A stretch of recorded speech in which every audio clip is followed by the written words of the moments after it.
sore teman-teman Digi People, selamat datang. Senang rasanya hari ini nemenin teman-teman Digi People ya. Biasa acara kita hari ini setiap minggunya kita punya acara yang namanya Agenda Sabasi, santai bareng berisi. Kalau misalkan suara saya kecepatan atau ngomongnya kecepatan boleh ini ya, boleh komplain ya di bawah ya. Nah, seperti biasa. Ya, seperti biasa agenda ini kita siapin buat teman-teman Digi People untuk nemenin teman-teman ngobrolin sesuatu yang santai tapi berisi. Nah, sore ini kita akan ngebahas bagaimana cara mengelola resiko nih guys ya. Jadi mungkin teman-teman kan kita sering yang namanya kadang-kadang kita punya tujuan atau kita punya goals ya, tapi di tengah saat kita mencapai goals itu kadang-kadang kita punya kendala atau punya risiko yang kadang-kadang kita nggak terpikirkan. Bahkan nggak mikirin sama sekali atau kita pikirkan tapi malah resikonya salah yang kita pikirkan. Harusnya kita mikirinnya resikonya mungkin A terjadi, tapi kita memikirkan yang B. Sehingga bisa aja resiko itu menjadi kendala atau hambatan dalam kita mencapai goals-nya kita ya. Bahkan mungkin si resiko ini bisa menggagalkan tujuannya kita. Nah, sore ini kita akan ngebahas bagaimana caranya kita mengelola resiko, kemudian bagaimana mungkin cara kita meminimalisir si resiko ini. Ya. Nah, sore ini teman-teman, saya nggak sendirian nih. Oh, saya belum kenalan ya. Perkenalkan dulu sebelumnya, nama saya Dita. Saya yang sore ini akan nemenin Bapak teman-teman Digi People untuk ngobrolin tentang bagaimana cara kita mengelola risiko. Dan saya nggak sendirian di sini ya. Di sini udah ada expertnya langsung ya terkait bagaimana itu mengelola risiko. Ada Pak Rusli dari sini, beliau adalah manajer internal audit Era Jaya. Untuk Pak Rusli mungkin boleh say hi dulu buat teman-teman kita yang lagi live. Oke, selamat sore Mbak Dita. Selamat sore juga teman-teman Digi People. Mudah-mudahan kabar teman-teman Mbak Dita, teman-teman HR, teman-teman Digi People, keluarga besar Rajaya juga semuanya mudah-mudahan sehat ya, terutama di tengah kondisi pandemi saat ini. Ya, amin. Itu yang lebih penting ya Pak ya. Selalu jaga Ya, amin. kesehatan. Ya. Karena kita udah ada info ya, tanggal 8 kita akan mulai WFH dan kita akan mulai shift-shiftan lagi. Jadi untuk mempersiapkan Insya diri, Allah. buat teman-teman Digi People jangan lupa jaga kesehatannya ya. Oke, Ya. kita balik lagi ke pembahasan kita terkait bagaimana itu mengelola risiko. Sebelum kita ngobrolin lebih jauh nih ya Pak ya, sebelum kita ngobrolin lebih jauh tentang bagaimana mengelola resiko ini, kalau boleh tahu Pak, resiko itu sendiri apa sih Pak maksudnya? Atau artinya secara harfiahnya itu? Oke, arti secara harfiah ya. Iya. Mungkin saya juga coba jelasin secara singkat ya, secara pemahaman secara awamnya. Jadi sebenarnya teman-teman Digi People dan Mbak Dita dan teman-teman yang hadir saat ini, kalau kita ngomongin suatu risiko, risiko ini secara disadari atau tanpa disadari itu sebenarnya melekat atau bisa dibilang tuh nempel ya dalam pekerjaan kita, dalam kehidupan kita sehari-hari. Contoh, kalau pas kita mulai dari bangun tidur deh, terus kita menuju ke kamar mandi gitu kan, itu pasti ada risikonya. Entah itu kepleset kah, entah kita lupa beli sampo, beli sabun, jadinya nggak ada sampo atau sabun. Terus kita mau sarapan, kita ambil piring, sendok, garpu, ada lagi risikonya gitu kan, piringnya pecah atau kita nggak sengaja ketusuk garpu dan lain sebagainya. Jadi sebenarnya kalau kita ngomongin risiko, ini dalam segala sendi kehidupan kita, itu kita udah pasti yang namanya berhadapan dengan risiko gitu loh Mbak. Risiko ya. Karena iya, risiko ini kasarnya gini, risiko ini pasti akan melekat, akan nempel selama kita punya tujuan yang mau kita capai gitu.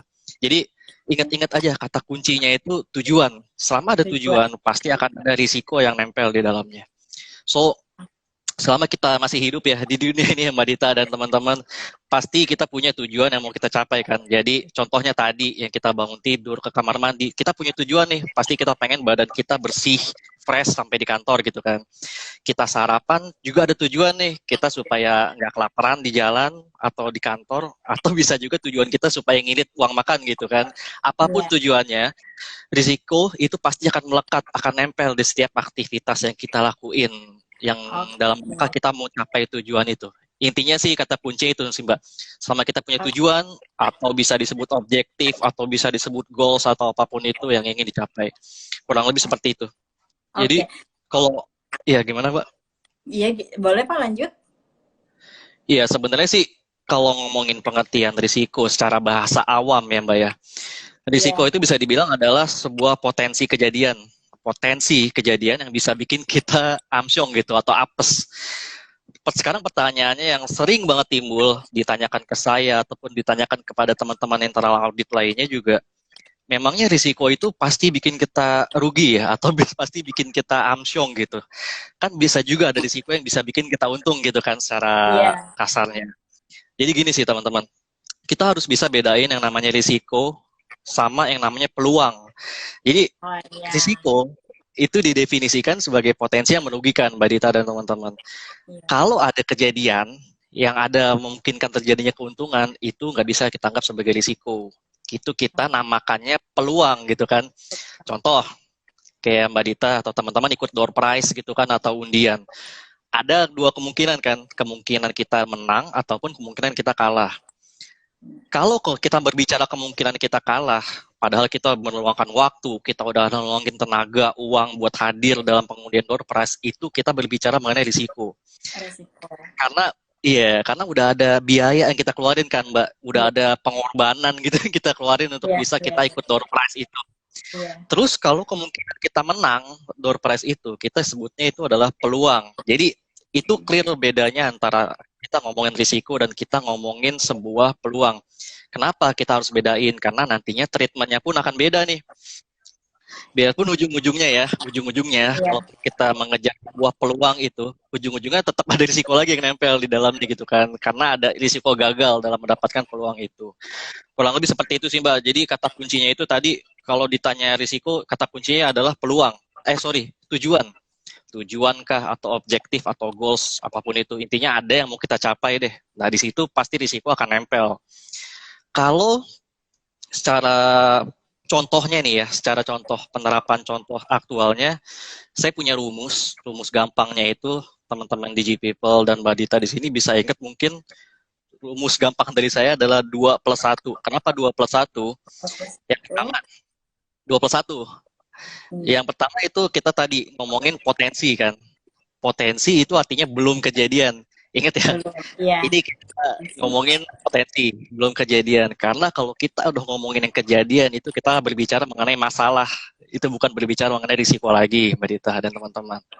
Yang kedua adalah dampak, kerugian. Yang tadi kan Masih. aku bilang kan, risiko itu berbicara mengenai kerugian, bukan keuntungan. Nah, dampak kerugiannya ini apa sih? Jadi, ingat ya, yang pertama itu potensinya apa, dampak kerugiannya apa, yang kedua. Terus yang ketiga atau plus satunya ini, kenapa saya tambahin satu? Karena ini penting sih. Jadi tambahannya ini sebenarnya kenapa? Kenapa bisa kejadian risiko itu begitu loh Mbak. Jadi kenapa sih kita perlu tambahin plus satunya ini atau kenapanya ini supaya kita bisa tahu nih perbaikan apa sih yang bisa kita lakuin nih untuk mengurangi lah tingkat risikonya ini. Jadi mungkin kalau udah kita belajar 2+1 ini ke depannya nih teman-teman Digi People ataupun Mbak Dita juga in case ditanya nih sama atasan atau rekan kerja, udah bisa contohin nih, apa sih risiko itu gitu kan. Ingat tadi tuh 2+1 kalau kita diminta contohin. Jadi terakhir mungkin untuk terkait pembahasan risiko ini adalah contoh ya Mbak Dita ya, contoh aktualnya deh penerapan 2+1 ini. Iya. Kalau kita mau berangkat ke kantor gitu ya, kita berangkat ke kantor, misalkan kita naik motor. Salah satu risiko yang paling gampang, kalau kita pakai konsep 2+1 itu, kita bisa menjelaskannya secara gamblang. Yaitu contoh nih, risiko kehujanan di jalan yang bisa bikin baju kita lepek, terus masuk angin, karena lupa bawa jas hujan dan bangun tidurnya kesiangan. Agak panjang memang, cuman kalau kita ingat konsep 2+1 ini, kita akan menjabarkan risiko seperti ini. Jadi udah nggak cuma, apa sih risiko kalau kita berangkat ke kantor naik motor, kehujanan. Nggak cuma itu doang gitu. Jadi kehujanan terus kenapa? Terus apa yang bisa kita lakuin? Jadi kan biar lebih clear kita menjelaskannya, kita perlu ingat konsep 2+1 ini. Jadi, kalau kita coba kaitkan ke konsep 2+1 ini, kehujanan di jalan itu kita bisa kaitkan dengan itu adalah potensi kejadian. Itu belum kejadian. Lalu baju lepek dan masuk angin itu dampaknya. Yang terakhir, dampaknya Mbak Dita. Tadi terus yang terakhir lupa bawa jas hujan dan bangun tidur kesiangan itu kenapanya. Jadi kita dalam satu kaitan itu berhubungan gitu, Mbak. Ada risiko ini, dampaknya ini, kenapa bisa kejadian. Nah, seperti itu. Jadi kedepannya juga kita bisa nentuin nih apa sih yang bisa kita lakuin, termasuk dampaknya sejauh apa sih, apakah kehujanan cuma basah-basah sedikit doang gitu. Jadi kalau basah-basah dikit kan kita tetap bisa ke kantor gitu kan, kecuali kalau basah lepek ya mungkin kita bisa jadi putar balik. Kurang lebih sih penjelasan yang saya coba sharing seperti itu ya Mbak Dita dan teman-teman terkait dengan risiko. Iya. Baik, berarti resiko itu udah menyatu ya Pak, menyatu di segala aktivitas kita. Mungkin dari awal kita bangun tidur sampai kita mau tidur lagi, resiko itu pasti akan menempel selama aktivitas kita itu mempunyai tujuan. Ya. Betul, kemudian nempel Mbak Dita. Nempel ya. Nempel kayak kita sekarang nih, kita lagi streaming, risikonya banyak kan. Risiko mati lampu lah, risikonya pulsa habis gitu. Di awal tadi Bapak juga udah bilang, ya stabil sih internetnya kalau nggak mati lampu ya. Ada resiko di situ. Di awal pun kita udah bisa bilang, padahal kita cuma duduk diam biasa, nggak ngapa-ngapain, tapi tetap ada resiko. Resiko, kemudian dari resiko itu kita dapat rumus ya Pak, 2+1 tadi. Nah, kemudian setelah kita mengetahui ini resiko, kita tahu nih resiko itu nggak bisa lari dari kita gitu, nggak bisa kita singkirin lah yang namanya resiko gitu kan ya.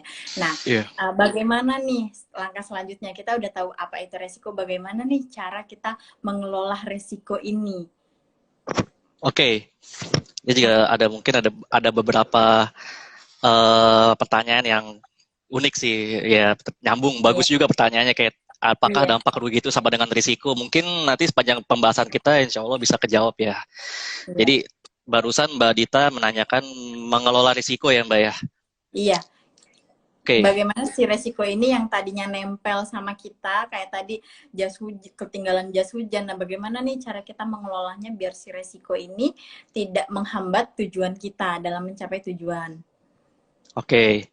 Jadi gini, kalau kita berbicara mengenai pengelolaan risiko ya Mbak Dita, berarti kita bisa dibilang udah maju ke step berikutnya lagi nih. Step berikutnya ini yang bisa dibilang how to-nya lah ya, untuk mau diapain sih ini risikonya gitu kan. Bahasa kerennya pengelolaan risiko itu sebenarnya bisa kalau teman-teman juga pasti familiar dengan bahasa risk management atau manajemen risiko. Itu sama aja artinya dengan pengelolaan risiko. Jadi poin penting sebelum kita masuk ke pengelolaan risiko ini, sebenarnya kita tetap harus ingat-ingat lagi poin 2+1 tadi ya Mbak Dita. Waktu kita menentukan risiko, pertama-tamanya ya, harus ingat jangan pernah lupa tuh 2+1. Jadi kita udah bisa nentuin nih, risiko saya ini, kenapa, dan dampaknya apa. Oke, mungkin karena ini agak sedikit teknikal, saya coba bawain secara sesederhana mungkin juga, karena juga waktunya mungkin terbatas. Jadi feel free banget nih teman-teman di G-People dan Mbak Dita, jika ada yang ingin yang ditanyakan juga biar lebih jelas lagi gitu kan, biar teman-teman juga nangkep maksudnya itu apa. Oke, setelah kita selesai tadi mendefinisikan risiko itu apa, selanjutnya kita akan melakukan pembahasan yang namanya pengelolaan risiko, sesuai tadi yang Mbak Dita tanyain ya, atau manajemen risiko, atau risk management, sama aja artinya. Sekali lagi, saya tekanin di sini bahwa pengelolaan risiko ini sebenarnya juga udah banyak yang melakukan tanpa disadari, baik itu dalam konteks kehidupan sehari-hari ataupun dalam konteks pekerjaan. Contoh, kita bisa balik lagi ke contoh yang pertama tadi ya Mbak Dita. Risiko kehujanan di jalan yang bikin baju kita lepek terus masuk angin karena lupa bawa jas hujan dan ketiduran dan bangun tidurnya kesiangan gitu. Banyak loh sebenarnya dari kita tanpa disadari itu kita udah melakukan manajemen risiko atau pengelolaan risiko. Contoh, kita tahu nih besok ada meeting penting banget gitu ya, jam 9 pagi. Besok kita harus datang on time jam 9 pagi di meeting itu. Terus kita tahu nih kendaraan kita itu kita naik motor gitu kan. Ditambah lagi kita tahu nih misalkan sekarang musimnya musim hujan gitu. Udah tahu banget tuh, kita udah sadar dari alam bawah sadar kita itu pasti udah ngelakuin ujung-ujungnya tuh, wah gua harus datang jam 9 tepat, apapun yang terjadi gue akan lakuin, kan gitu kan. Tujuannya jelas nih, kita udah punya tujuan nih, gue harus ikut di meeting tepat waktu jam 9. Jadi secara alam bawah sadar tuh kita pasti udah melakukan yang namanya pengelolaan risiko atau manajemen risiko. Kita pasti udah prepare tuh, berarti kalau besok kayak gini kondisinya, Saya perlu sediain jas hujan di motor nih misalkan. Terus pasang alarm nih, sampai 3 biji bahkan alarmnya kalau perlu nih, pengalaman pribadi. Untuk apa sih? Untuk kita bisa mencapai tujuan gitu kan. Tujuan kita apa ya? Untuk kita bisa datang ke meeting itu tepat waktu gitu. So, kalau teman-teman juga pasti dalam kehidupan yang lain atau dalam pekerjaan lain, segi pekerjaan lain pasti udah juga ngelakuin ini. Jadi inti pengelolaan risiko itu sebenarnya secara harfiahnya ada 3, Mbak Dita dan teman-teman. Saya bagi coba menjadi 3. Pertama, si 2+1 tadi, yaitu risiko, kita identifikasi nih, apa aja sih risiko yang bisa muncul, kenapa, apa dampaknya, dan kenapa. Itu yang pertama, yang tadi kita udah diskusiin di awal. Terus yang kedua, kita juga perlu melakukan yang namanya penilaian risiko gitu, Mbak Dita dan teman-teman. Jadi risiko, penilaian risiko. Risiko kita nilai nih.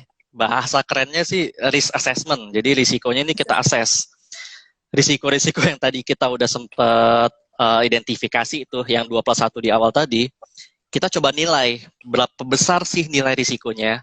Pertanyaan yang muncul pasti, sebenarnya untuk apa sih kita nilai-nilai risiko segala gitu kan? Bukannya udah cukup kita identifikasi, udah ribet gitu kan? Kita mau keluar aja kita udah perlu identifikasi segala. Kenapa sekarang harus nilai-nilai lagi nih? Jawabannya adalah pastinya untuk menentukan prioritas yang pertama.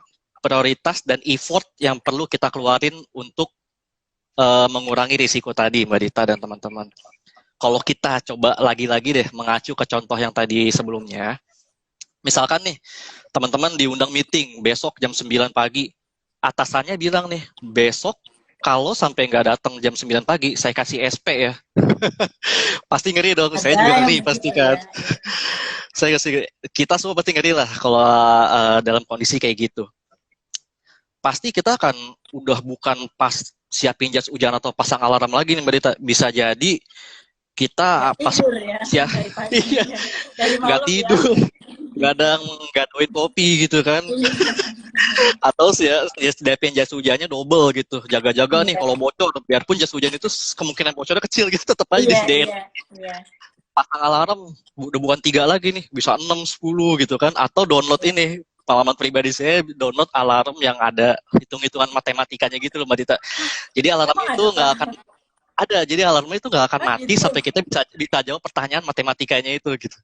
Wah, itu bikin bangun banget. Saya biasanya kalau ada meeting-meeting yang emang penting, saya pasang tuh alarm itu. Wah, jadi baru bangun langsung disuruh mikir ya?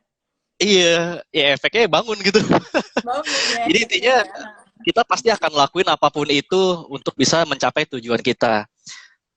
Beda misalkan contohnya gini Mbak Dita. Anggaplah si contoh yang kena SP tadi si A ya. Ada lagi contoh kasusnya si B nih. Si B juga dia diharuskan datang jam 9 pagi, cuman dia nggak ada meeting. Cuman atasannya emang wanti-wanti dari awal kita jangan telat ya kalau datang ke kantor harus jam 9 pagi gitu. Ya udah, dia nggak ada keperluan apa-apa. Impact atau dampak yang paling besar dia terima paling apa sih? Dimarahin gitu kan. Datang kesiangan dia dimarahin. Yang pasti effortnya nggak akan sebesar yang si A tadi kan. Paling ya oke lah, dia kalaupun bahkan nggak masang jas hujan pun dia bisa izin gitu. Misalkan, oh saya kesiangan nih Pak, atau bisa naduh dulu gitu kan. Nggak ada keharusan yang bisa bikin dia harus banget datang di situ sebelum jam 9. Kayak gitu. Jadi kenapa sih kita harus nilai, balik lagi, karena inilah untuk menentuin. Karena contoh si A dan si B ini beda kan Mbak, nilai dampaknya. Si A ini udah nggak bisa ditawar-tawar deh, pokoknya gue harus sampai kantor jam 9. Si B, ya oke lah gue harus sampai kantor jam 9, cuman kalau emang hujan ya udah gue naduh dulu gitu, gue bisa izin dan lain sebagainya. So, itu sih kenapa kita harus nilai. Tadi yang poin keduanya Mbak Dita. Lalu kita coba masuk ke poin yang ketiga, itu kita sebutnya apa ya, bahasa kerennya sebenarnya itu risk response gitu Mbak. Atau tindakan apa sih yang perlu kita lakuin untuk memitigasi risiko itu. Jadi ingat ya, tadi poin pertama adalah kita tentuin risikonya apa. Kita bahasa kerennya identifikasi deh risikonya itu apa yang mungkin menimpa kita. Yang belum kejadian tapi mungkin kejadian menimpa kita. Yang kedua, kita nilai risikonya. Karena tadi bobot risiko itu pasti beda-beda setiap orang. Terakhir, yang ketiga, dalam kita mengelola risiko, itu adalah kita tentuin tindakan apa yang mau kita lakuin. bahasa kerennya tadi tuh, risk respon apa sih yang mau kita tentuin untuk minimalisir risiko ini. Si B pasti nggak akan perlu dong dia nyiapin jas hujan sampai double, dia nggak akan perlu nih nyiapin alarm matematika dan lain sebagainya, nggak kayak si A. Ini karena kita nilai risiko antara satu orang dengan lainnya berbeda. Begitupun kalau kita ngomongin perusahaan yang satu dengan perusahaan yang lain, divisi yang satu dengan divisi yang lain. Intinya pasti kita perlu menyesuaikan sepenting apa sih si risiko ini, se-urgent apa sih kita benar-benar harus ngorbanin segala sesuatunya untuk mencapai tujuan ini. Kurang lebih seperti itu sih Mbak Dita dan teman-teman, contoh pengelolaan risiko. Berarti kalau misalkan kita bisa tarik lagi, resiko itu dia harus diidentifikasi dulu, kemudian kita lihat dulu impact-nya seperti apa, setelah baru itu biar kita tidak salah untuk mengambil langkah ya Pak. Jangan sampai nanti contoh kayak yang A dan yang B. Yang A mempunyai resiko yang lebih tinggi tapi ngambil tindakannya seperti yang B. Yang B tidak mempunyai resiko yang terlalu tinggi tapi dia mengambil tindakan seperti yang A. Ya. Oke. Ujung-ujungnya bisa jadi over berlebihan, tindakannya yang diambil bisa jadi berlebihan ujung-ujungnya, ataupun kurang. Ya itu sih. Jadi kita buat tentuin tindakannya yang pas untuk mengurangi risikonya. Seperti itu, Mbak Dita. Iya, itu bagaimana kita mengelola risiko. Nah, kalau misalnya kita balik lagi nih Pak, saya nih misalkan ya udahlah saya hanya staff biasa, ngapain sih saya mikirin resiko? Kenapa sih saya harus mengelola risiko? Kan saya melakukan daily activity sehari-hari. Nah, sebenarnya kalau saya kan mungkin ada teman-teman yang berpikir begitu ya Pak, ya udah saya melakukan daily activity saya aja, udah tahu nih template-nya ABCD-nya setiap hari saya harus melakukan apa. Nah, kalau menurut Bapak nih, kenapa sih maksudnya kenapa sih penting semua orang, kita bilangnya semua orang ya Pak ya, semua Digi People ya, harus mengelola resiko dalam pekerjaan dan apa manfaat dari pengelolaan resiko ini gitu. Oke, ya by the way tadi ada jomblo tuh yang absen, mungkin bisa nemu, mudah-mudahan bisa nemu jodoh ya di sini ya. Ya, kita bisa jodoh. Oke. Oke, terima kasih pertanyaannya Mbak Dita. Jadi kenapa sih kita perlu mengelola risiko gitu ya? Dan apa sih manfaat pengelolaan risiko ini?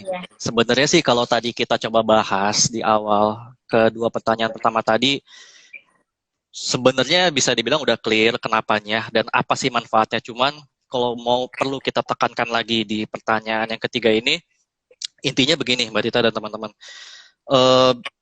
Kita kan punya tujuan pasti kan, dan setiap tujuan yang kita dikasih oleh perusahaan atau atasan kita, itu pasti kita ingin agar tujuan itu bisa dapat, gitu kan. Saya, Mbak Dita, semua pekerja ataupun pebisnis pasti diberikan target lah oleh atasannya ataupun oleh perusahaannya tempat dia bekerja.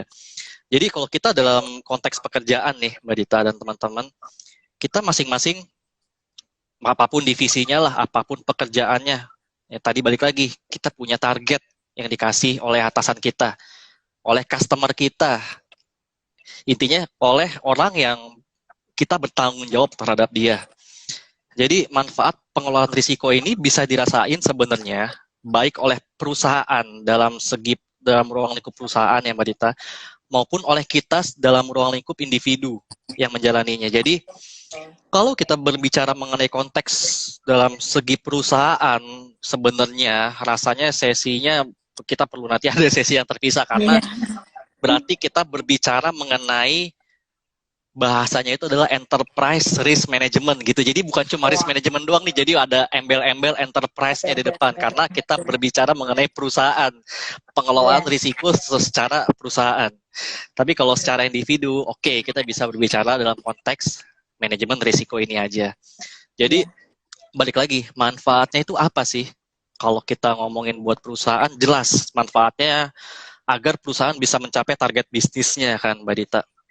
Apa sih yang ingin dicapai target bisnisnya? Contoh, perusahaan yang pasti ingin meningkatkan penjualan, pasti ingin meningkatkan market share, mengurangi biaya, melakukan efisiensi biaya, dan lain sebagainya. Lalu individu yang menjalaninya pasti mau supaya mereka dapat mencapai KPI yang dikasih, ya kan? Kita pasti kan masing-masing punya KPI kan, untuk meningkatkan performa perusahaan, yang ujung-ujungnya akan meningkatkan kompensasi buat kita nih.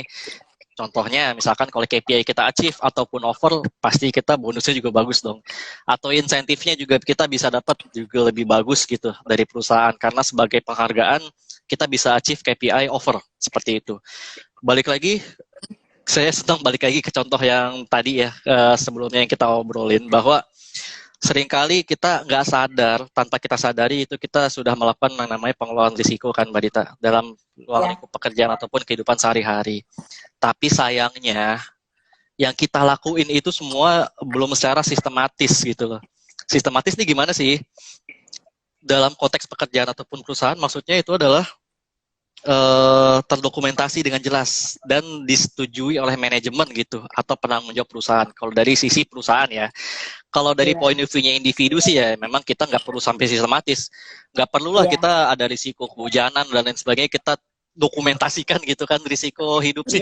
Tapi kalau kita kalau kita kayaknya agak lebay gitu kan. Cuman kalau kita berbicara mengenai konteksnya perusahaan atau kita konteksnya pekerjaan, itu perlu banget yang namanya kita mengelola risiko ini secara sistematis atau terdokumentasi lah secara kasar gitu. Sekarang pertanyaannya muncul pasti, kenapa sih secara sistematis? Ribet banget gitu, kenapa sih harus dituangin segala secara terdokumentasi gitu kan? Gue udah tahu kok risiko tempat gue ini gitu. Tempat HR, tempat Mbak Dita juga udah ada risikonya gitu kan, people development.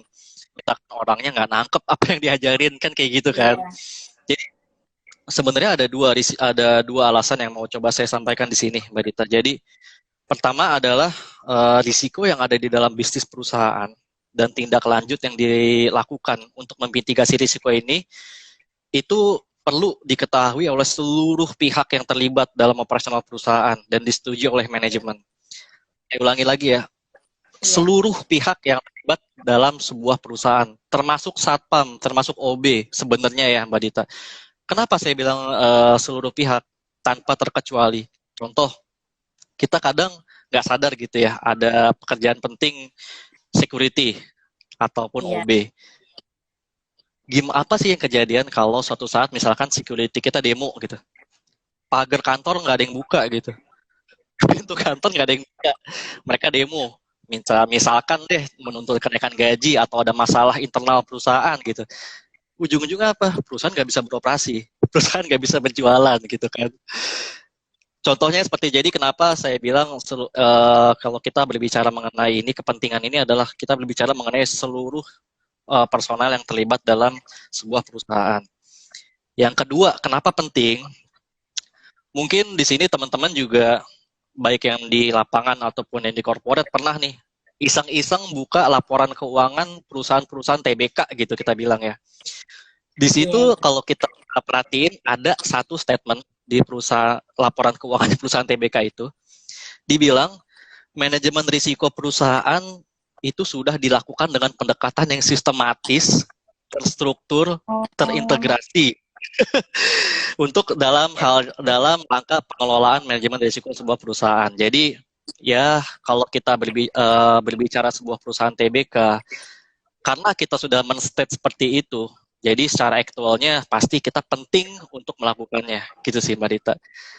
Kurang lebih mungkin terkait dengan manfaat pengelolaan dan kenapa kita harus mengelola, poin yang ingin saya sampaikan itu sih Mbak Dita.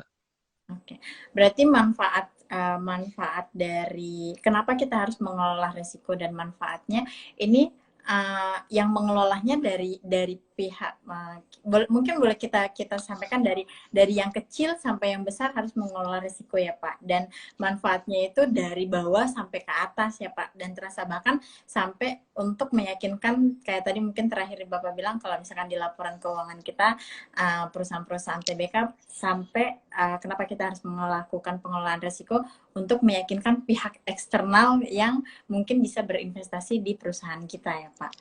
Setuju, setuju Pak. Iya. Oke, berarti dampaknya lumayan besar ya Pak. Impact-nya lumayan besar dari kita mengelola risiko ini. Jadi mungkin kalau misalkan ini gambaran saya mungkin ya Pak. Dari tadi yang kita bilang kayak contoh kehujanan dan kita punya meeting gitu, meeting yang penting. Bisa jadi ketika kita tidak mengelola resiko di jalan, kita kehujanan, nggak jadi meeting, padahal itu meeting penting yang membahas tentang perubahan manajemen atau tentang strategi manajemen untuk mengembangkan perusahaan. Karena kita tidak mengelola resiko kecil kita, hanya gara-gara hujan istilahnya, jadilah ada satu meeting penting yang tidak terjadi, impact-nya pun lumayan besar ya. Begitu Tuh, bukan Pak? Begitu ya. setuju. Oke, nah, kita udah ngebahas tentang bagaimana itu mengelola risiko dan apa sih manfaat kita mengelola risiko. Nah, sekarang Pak, kayak tadi, dalam kondisi apa sih kita harus mengaplikasikan, biarpun Bapak bilang tadi dari bangun tidur sampai kita tidur lagi itu resiko. Tapi mungkin apakah ada momen tertentu atau emang kita harus siap siaga dengan si resiko ini? Oke, berarti kalau saya boleh perjelas pertanyaannya itu idealnya kapan sih kita mengaplikasikan pengelolaan manajemen risiko ini ya, Mbak Iya, Dita? iya, Oke, kalau dalam konteks individu atau di luar pekerjaan, selama kita hidup tadi, selama kita memiliki tujuan, kita perlu yang namanya mengelola manajemen risiko. iya. Mungkin tapi nggak perlu sampai dengan sistematis, terdokumentasi dan lain Oke. sebagainya, nggak perlu lah. Cuman secara alam bawah sadar kita udah harus biasakan mengimplementasikan yang namanya manajemen risiko dalam kehidupan kita sehari-hari ini. Karena balik lagi, kita punya tujuan dong masing-masing, entah apapun itu tujuannya, dari mulai pagi sampai dengan kita tidur lagi. Jadi risikonya ini dapat diminimalisir gitu kan, Mbak. Iya, Contoh deh kasarnya nih ya. Contoh kalau bahkan sampai kita mau tidur sekalipun ada kan risikonya gitu kan. Kita tidur iya, ya amit-amit ya nggak bangun lagi gitu. Masuk iya. neraka risikonya. Apa sih yang bisa kita minimalisir? Oh ya udah kita sholat dulu lah atau kita berdoa dulu sebelum tidur dan lain sebagainya gitu kan. Iya, Jadi penting pengelolaan risiko seperti itu jadinya. Jadi kita tahu nih hal-hal apa aja sih yang bisa merugikan kita, yang bisa worst case nimpa kita, yang bisa bikin kita amsyong, apapun itu, kita aware jadinya bagaimana cara mengelolanya gitu. Kalau kita berbicara mengenai konteksnya sebuah perusahaan, Mbak Dita, apapun perusahaannya, atau dalam konteksnya kita sebagai pekerja gitu ya, iya, waktu yang paling ideal sebenarnya, penerapan paling ideal kita menerapkan manajemen risiko ini, mengidentifikasinya termasuk dari awal sampai hulu ke hilirnya, yang paling awal itu, yang paling ideal itu adalah saat kita fase planning awal tahun, sepertinya Mbak Dita. Kalau oh, suggestion dari saya ya. oke, Kenapa sih fase di planning di awal tahun? Kenapa? Karena di situ kita akan setting target tuh. Kita akan setting iya, target, kita akan setting goals, kita akan setting KPI, diturunin tuh ke KPI, ya. masing-masing KPI-KPI-nya ke KPI-nya anak-anak secara individu kan. Termasuk Iya, aktivitas apa aja sih yang perlu dicapai untuk bisa kita achieve KPI-KPI ini untuk tahun depan kan seperti itu kan. Contoh, iya, sebuah perusahaan, pokoknya sebuah perusahaan, ada sebuah perusahaan dia ingin meningkatkan market share-nya 5% gitu dibanding tahun lalu. Pokoknya saya mau meningkat market share 5% ya. Gimana untuk mencapai 5% ini? Ya udah saya ingin meningkatkan penjualan saya sebesar 20% dibanding tahun lalu. Gimana untuk mendekatkan 20% dibanding tahun lalu ini? Ya udah saya punya toko 3, toko ini saya bebankan pokoknya harus naik penjualannya 10%, yang ini 15%, yang ini 25%, karena yang ini paling rame nih secara lokasi. Jadi di sini saya bebankan paling tinggi ya. Nah di situ kita sudah berbicara yang namanya manajemen risiko tuh Mbak Dita. Kita udah berbicara gimana sih supaya kita bisa mencapai tujuan ini. Misalkan, oh di tempat saya nggak bisa 25% tuh Pak. Kenapa? Oh karena di tempat saya ada pekerjaan renovasi jalan gitu misalkan oh, di iya, awal tahun yang estimasi pengerjaan 2-3 bulan. Jadi rada berat nih bos. Misalkan kalau saya dibebani 25%. Gimana kalau 10% aja? Jadi yang sisanya dibebani ke perusahaan yang lain. Seperti itu. Itu di situ kita sudah menjalani apa yang dimaksud sebenarnya dengan manajemen. Kita bisa nentuin kan nanti kan, oh ada pengerjaan jalan ya udah. Berarti kita bisa untuk toko ini kita bisa menjual secara online, contoh. Atau kita bisa pindah toko secara temporary. Apapun itulah. Contohnya seperti itu sih, Mbak Dita, dari saya. oke.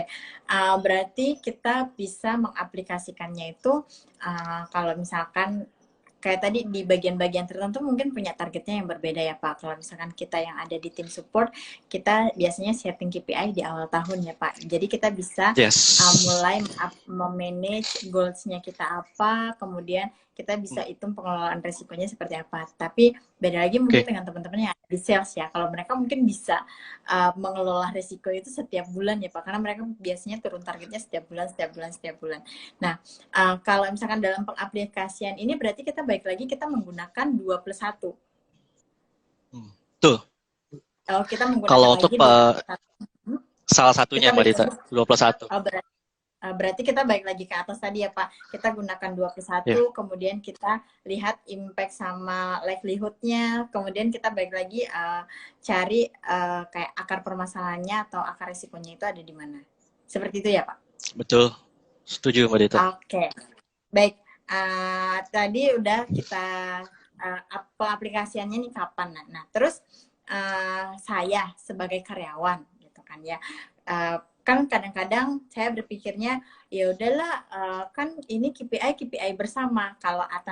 Kalau saya nggak achieve target, atasan saya juga nggak achieve target. Ya udahlah, atasan saya aja lah yang mikirin resikonya atau yang mengelola resikonya. Nah,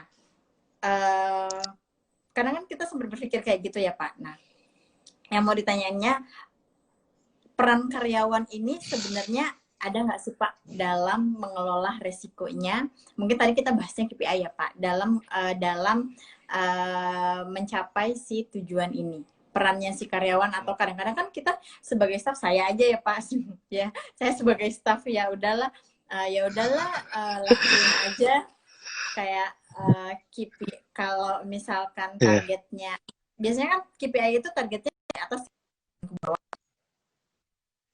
terus nggak achieve gitu kan ya. Nah, sehingga santailah kita bisa mikirin resiko. Tapi sebenarnya ada nggak sih Pak perannya karyawan untuk mengelola resiko, baik itu untuk pekerjaannya atau untuk satu departemen atau divisinya? Oke, kalau kita ngomongin peran karyawan ya Mbak Dita, iya, dalam balik lagi sih. ini.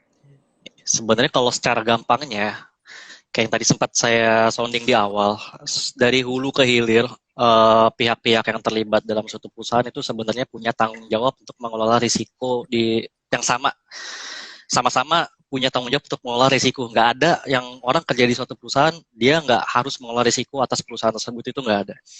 Sekarang pertanyaannya adalah bagaimana sih peran karyawan atau kita nih sebagai frontliner lah ya, saya, Mbak Dita, teman-teman yang lain juga, gimana sih perannya? Saya coba mungkin jelasin seperti ini. Kalau kita dalam fase pengukuran risiko ya Mbak Dita, atau fase assessment risiko atau penilaian risiko, itu kita kenal dengan yang namanya top down ataupun bottom up assessment. Jadi ada dua nih, top down assessment, bottom up assessment. Apa sih top down itu? Sebutannya keren ya, top down gitu. Top down itu artinya dari atas ke bawah. Artinya di sini adalah risiko-risiko yang diidentifikasi, dinilai, ditindaklanjuti, ataupun direspon dari sudut pandangnya top manajemen atau direksi. Biasanya nih, risiko-risiko ini adalah bersifatnya risiko-risikonya kita bilangnya strategik, risiko yang strategik gitu Mbak Dita. Apa sih contohnya risiko strategik? Biasanya itu di situ kita udah ngomonginnya market share lah, risikonya market share, risikonya diversifikasi bisnis, kalau kita punya bisnis lain, risikonya cyber security, dan lain sebagainya. Terus selanjutnya bottom up. Apa sih bottom up ini? Bawah ke atas gitu kan. Nah ini bottom up ini adalah risiko-risiko yang sebenarnya bersentuhan langsung dengan kita-kita nih. Saya, Mbak Dita, dan juga teman-teman yang lain. Jadi bottom up ini adalah artinya risiko-risiko yang diidentifikasi, dinilai, ditindaklanjuti, ataupun direspon dari sudut pandang kita sebagai process owner. Atau yang melakukan aktivitas langsung di lapangan. Karena kenapa? Karena top manajemen di direksi juga pasti nggak akan tahu apa sih aktivitas aktual yang terjadi di lapangan, kita yang tahu. Jadi ini yang disebut namanya bottom up. Ini penting, kenapa? Karena tadi kita sebagai frontliner, kita sebagai ujung tombak, kita yang tahu nih apa aja sih risiko-risiko yang ada di tempat kerja kita, di tempat jualan kita, dan lain sebagainya. Termasuk juga Mbak Dita di tempat kerjanya tim HR gitu ya. Dalam hal penentuan risiko apa aja yang bisa terjadi di proses learning dan development gitu misalkan kan. Termasuk juga saya, risiko-risiko yang bisa terjadi dalam hal proses di internal audit kayak gitu. Nah, risiko-risiko ini sebenarnya penting banget, dan di sini kita bahasanya itu adalah risiko secara operasional, Mbak Dita. Jadi tadi ya, kalau bottom up itu risikonya secara strategik, secara helicopter view. Kalau yang kita lakuin nih, secara bottom up itu kita risiko secara operasional. Jadi hal ini sama pentingnya sebenarnya dengan risiko-risiko top management yang tadi kita bahas secara strategik. Cuman porsi risikonya itu pasti secara kuantitas akan lebih banyak di lapangan dibanding dengan porsi kuantitas yang kita bahas di top level.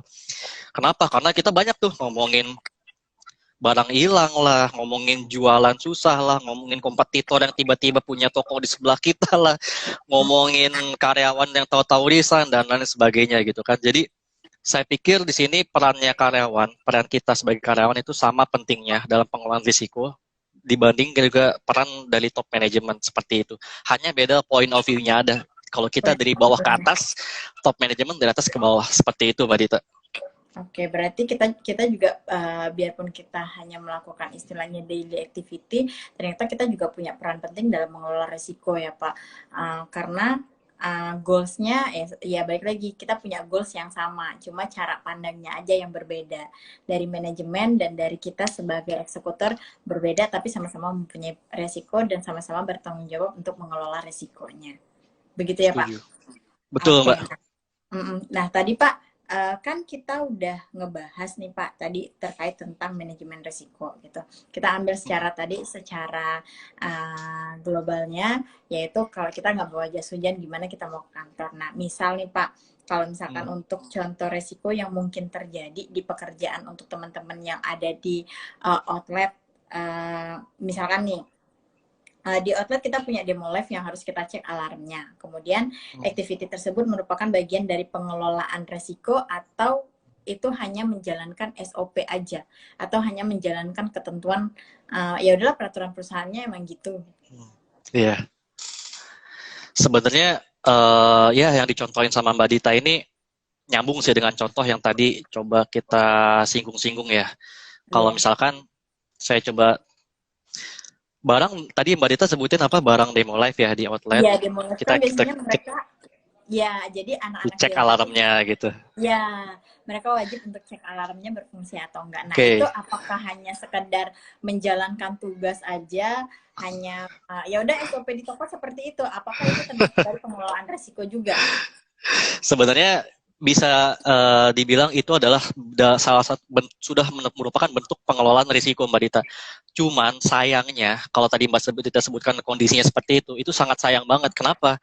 Karena berarti teman-teman itu cuma melakukan apa yang diperintahkan tanpa tahu kenapa sih saya harus melakukan ini. Tujuannya apa sih? Iya.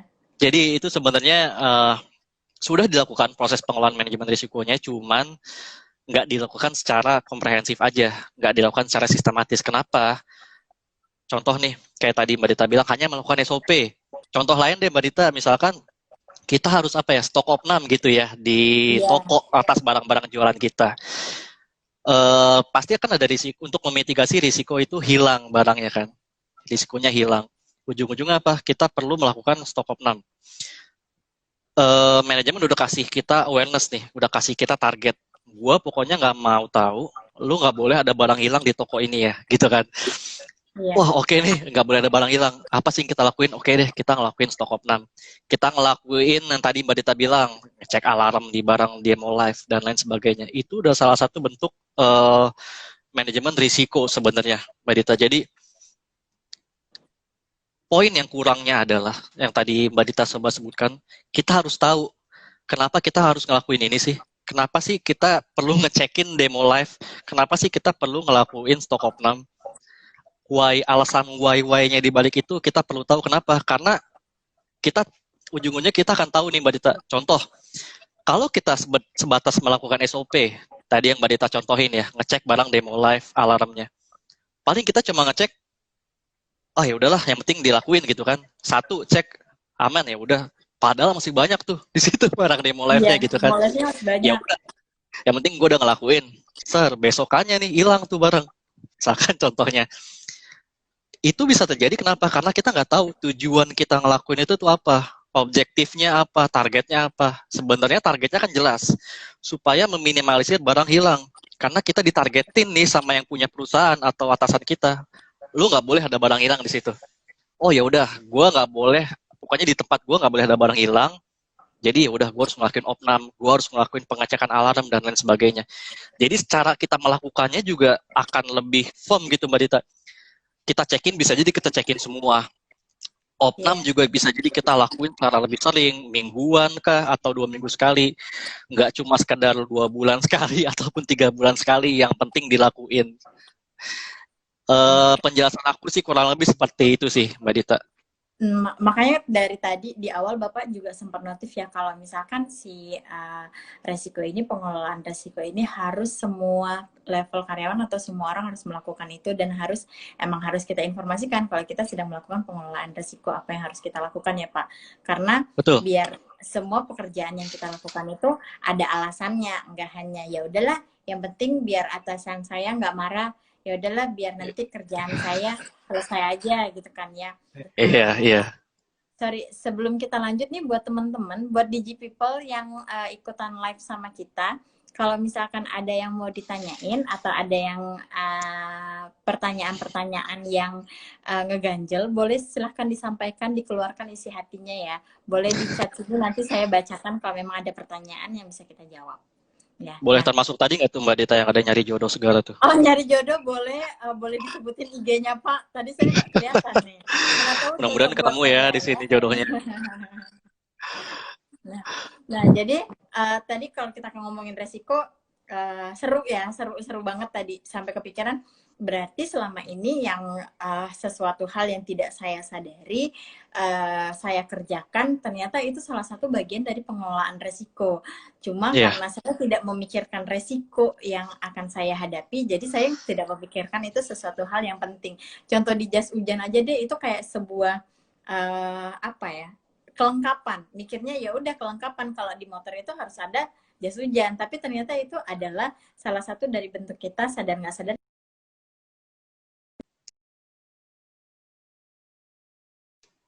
Seperti ada yang nelpon ya, jadi keganggu, sorry guys ya. Oke. Sudah.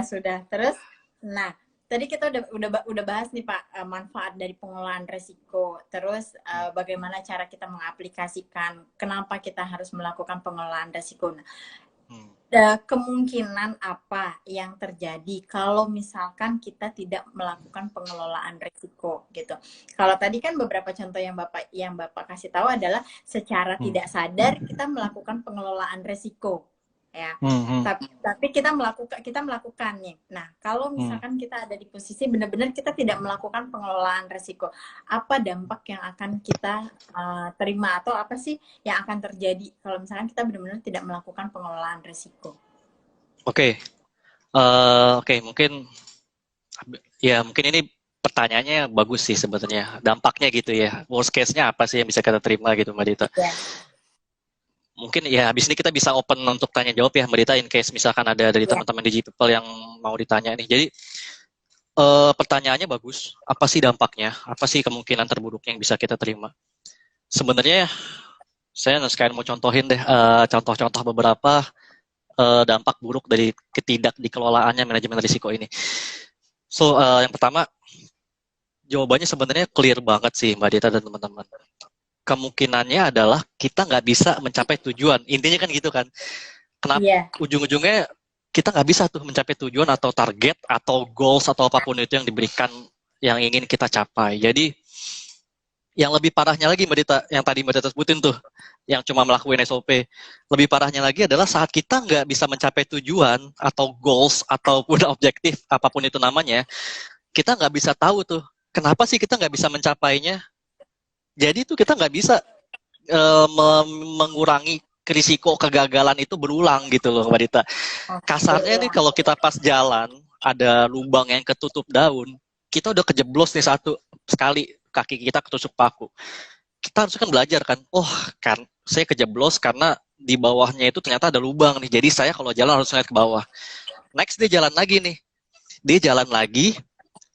Dia kejeblos lagi di lubang yang sama, yang cuma ditutupin daun pisang karena dia nggak ngelihat ke bawah. Itu konyol kan Mbak Dita sebenarnya. Dia jatuh di lubang yang sama berulang-ulang, dan tanpa tahu tindak lanjut apa sih yang perlu dia lakuin untuk mengurangi kemungkinan ini terjadi lagi ke depannya. Gampangnya kayak gitu jawabannya. Nah, sekarang saya mau coba contohin yang lagi happening banget di seluruh dunia di seluruh perusahaan-perusahaan di dunia, dan mungkin teman-teman juga udah aware. Jadi contohnya ini terkait dengan cyber security issue. Oh, keren kan bahasanya kan? Cyber security issue. Intinya adalah risiko kita di-hack atau kita disusupi lah oleh hacker gitu lah. Kasarnya gitu. Kenapa ini saya bicarakan? Karena jujur aja di masa digitalisasi sekarang ini kita udah beralih ke digitalisasi ya. Semua bisnis deh udah mulai digitalisasi, udah mulai online. Pengirimannya, delivery-nya juga udah mulai transaksinya online, Gojek atau apapun itu. Jadi cyber security issue ini teman-teman lagi happening banget diomongin di hampir semua perusahaan di dunia bahkan. Karena kenapa? Karena mereka udah goes to digital. Hampir semua perusahaan sudah goes to digital. Jadi contoh worst case-nya gini. Mbak Dita dan teman-teman pernah nggak kebayang misalkan nih server di sebuah perusahaan besar, Tokopedia gitu ya, diserang hacker, terus servernya mati. Ujung-ujungnya apa? Perusahaan itu nggak bisa berbisnis atau nggak bisa jual beli ataupun nggak bisa ngelakuin apapun itu karena servernya dia mati, karena dia bergantung banget sama sistem gitu kan. Kasarnya dia nggak bisa jualan lah, dia nggak bisa menjual produknya, dia nggak bisa dapat income dari kejadian sistem mati karena servernya disusupin hacker kayak gitulah kasarnya. Kebayang nggak sekarang teman-teman ataupun Mbak Dita berapa sih revenue yang mungkin hilang? Dia nggak bisa tuh jualan secara manual. Kebayang nggak Tokopedia mungkin nggak sih jual secara manual? Kan nggak mungkin gitu kan. Kita datang ke Tokopedia, gue mau beli ini dong. Ya kita sekalian aja datang ke tokonya, toko yang jual gitu kan. Iya.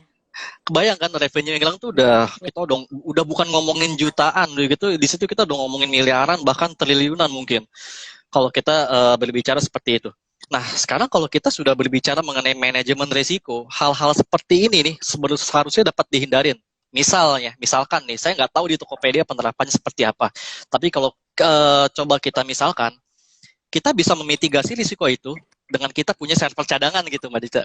Jadi kita nggak bergantung ke satu server gitu. Misalkan kita punya server cadangan, kita taruh di lokasinya di mana yang nggak bisa dijangkau atau nggak diketahui oleh orang-orang, begitu. Hanya diketahui oleh segelintir orang. Jadi kalaupun server ini mati, kita bisa pindah ke server yang satu gitu, contohnya ya seperti itu. Jadi hal-hal seperti ini bisa dihindari gitu loh. Atau kita bisa punya alternatif mungkin yang sekarang di cloud server kita di awan gitu kan, atau di cloud. Jadi nggak secara fisik, tapi kita simpan server kita di cloud. Jadi itu sangat bisa meminimalisir risiko ini terjadi. Jadi kita bisa men-save kemungkinan kehilangan revenue sebuah perusahaan sampai dengan level miliaran atau bahkan triliunan. Terus masih terkait dengan si cyber ini, Mbak Dita juga teman-teman mungkin beberapa kali pernah dapat email Yahoo-nya gitu ya, disusupi ada tuh email gelap gitulah atau email apapun itu lah, pokoknya email phishing.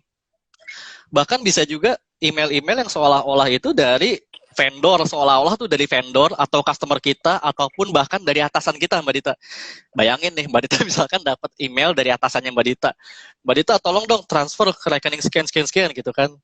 Itu kan bakalan panjang urusannya gitu kan. Tanpa disadari kita terjerumus di dalamnya, padahal di dalam komputer kita tuh banyak data-data penting, teman-teman.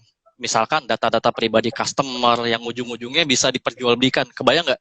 Data-data customer diperjualbelikan oleh hacker yang masuk ke email kita. Impact-nya tuh udah bukan kehilangan revenue lagi, tapi bisa jadi kehilangan pelanggan. Kita bisa jadi secara reputasi perusahaan itu udah kena banget tuh. Orang nggak bakal mau lagi beli di kita.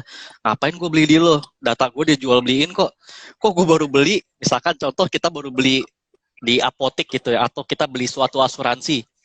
Oke, gue beli asuransi, habis baru beli nih, udah sampai rumah, ada yang nawarin kita, Pak, Bapak punya sakit ini ya, saya punya obatnya nih Pak yang murah gini. Bayangin nggak, data seconfidential medical record itu sampai keluar, itu udah pasti dia nggak akan pernah mau pakai bisnis kita lagi. Nah, itulah kalau kita ngomong banyak dampaknya dari risiko, itu banyak banget Mbak Dita dan teman-teman, orang-orang yang masih menganggap sepele pengelolaan risiko ini. Jadi itu kalau kita coba contohin gambaran kasarnya ya Mbak Dita dan teman-teman, itu tuh bagaikan gundukan es di lautan. Mungkin Mbak Dita dan teman-teman masih ingat nih film Titanic. Yeah. Kenapa sih Titanic bisa jatuh? Karena dia cuma menabrak gundukan es yang terlihat kecil. Padahal gundukan es itu di bawahnya itu menyimpan gundukan es yang sangat besar, jauh lebih besar dibanding yang terlihat di atas. Jadi kadang orang melihat suatu risiko itu kecil karena dia hanya melihat di atas. Dia nggak analisa tuh, dia nggak ngelakuin 2+1 yang tadi kita udah ngomongin tuh. Dia nggak tahu seberapa besar sih risiko ini bisa nge-hit dia gitu. Saya percaya banget nih, Mbak Dita teman-teman, secara jokesnya ya, saya percaya banget kalau si pengelola Titanic ini melakukan pengelolaan risiko, pasti kecelakaan itu bisa dihindari deh. Oke Mbak Dita, mungkin rasanya kita bisa, kalau misalkan ada yang mau ditanya kali ya dari teman-teman di G-People terutama. Udah, kalau misalkan ada yang mau tanya, silahkan ditanya. Oke, sebenarnya kalau Mbak Dita tadi tanya, apa sih trik supaya kita tetap berpikir secara positif gitu ya dalam mengelola risiko ya? Maksudnya itu ya, Mbak Dita? Iya, seperti itu. Jadi, mungkin sebenarnya bagaimana kita berpikir positif dan bagaimana kita berpikir negatif ini, kalau dalam kita mengelola suatu risiko, itu sih Mbak Dita. Nggak bisa hanya berpikir positif doang dan nggak bisa hanya berpikir negatif. Kapan kita saat berpikir positif? Yaitu saat kita menentukan tujuan, saat kita memahami tujuan, saat kita mengerti goals yang ingin dicapai oleh atasan tuh ini. Kapan kita berpikir negatifnya? Kita berpikir negatif nih, apa aja sih kira-kira nih yang bisa mengancam gua mencapai goals ini? Gitu loh Mbak. Jadi kita combine sebenarnya. Kadang yang di satu sisi kita berpikir positif, kita mengerti tujuan kita apa, di satu sisi kita berpikir negatif. Negatif ini dalam arti kata, apa aja sih yang memungkinkan untuk menghambat kita mencapai tujuan-tujuan tersebut, kurang lebih itu. Oke, berarti emang pemikirannya ya di sisi positif harus ada juga pemikiran negatif untuk mencapai sesuatu yang positif ya Pak ya? Tuh. Iya, oke. Sepertinya sudah. Tadi kayaknya yang di sesi pertama sebelum putus teman-teman banyak ya sebenarnya yang nanya, cuman karena keputus mungkin jadi hilang ya. Iya, jadi hilang. Mungkin satu pertanyaan lagi nih Pak. Oke. Ya, siapa yang bertanggung jawab untuk manajemen risiko ini?